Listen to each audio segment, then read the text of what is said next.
We are getting visuals as of even as we speak of Sonia Gandhi visiting Shashi Tharoor at his residence this evening, paying her condolences. Alyque, I want to come to you at this point. You know, celebrities are often seen walking a tightrope when it comes to the social media. It's often said that it's lonely at the top. Celebrities are often lonely. They don't have people to share their feelings with. The social media sort of provides a platform where they can interact with a common man and also get their feedback. Do you think that sort of diffuses the lines between what's public and what's private and what actually needs to be shared? And they also face a huge risk as far as criticism on this medium is concerned. Well, I would say that gossip and titillation of the public about the private lives of celebrities has become a kind of a drug which they want all the time. And I feel the media needs to be a bit more responsible when they report all the tweets. You know, tweets can be totally fabricated. You know, one can say anything one likes about anyone in the world.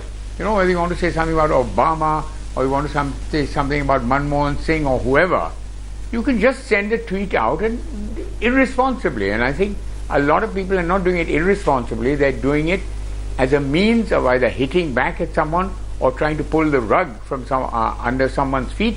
But unlike journalists, they have no background. They have no background of fact. And I think a tweet should have some sense of fact. Someone says, yes, I know, and I'm willing to stand up in a court and say, I know, and if the judge finds me guilty, well, then I will. But you know, Alyque Padamsee, Twitter, for example, is not really an official medium. It's a platform where every common man can log on, create an account and voice their opinion. Yeah, I know that.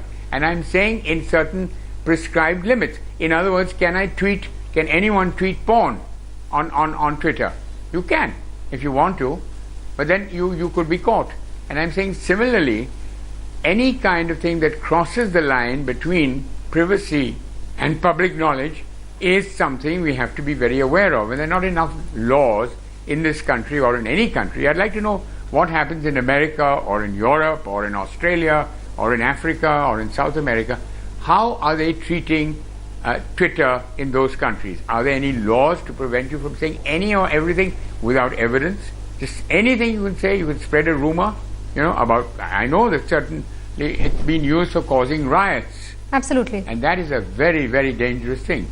Absolutely. That is something which we must have a clear law about. I'd like people like, you know, the top lawyers in the country to put their heads together before the government does and say, look, these are the guidelines we'd like to put down for a law against, you know, a law confining Twitter to what sort of areas. And this kind of rumor mongering is deadly. And I don't know whether this was caused in the recent tragedy, whether that rumor mongering caused some the terrible tragedy that has happened today. But we just have to get people who are knowledgeable, and as I say, there's always precedent, and the precedent is Twitter is available around the world. Let's see what the well-meaning but very clear countries have to say about it and have a debate on it. China NC, do you want to respond to that? Do you think there's need for censorship as far as the social media is concerned? I didn't say censorship. I didn't say censorship. I said guidelines. I think what Alyque is talking about is guidelines. I was just going to say that.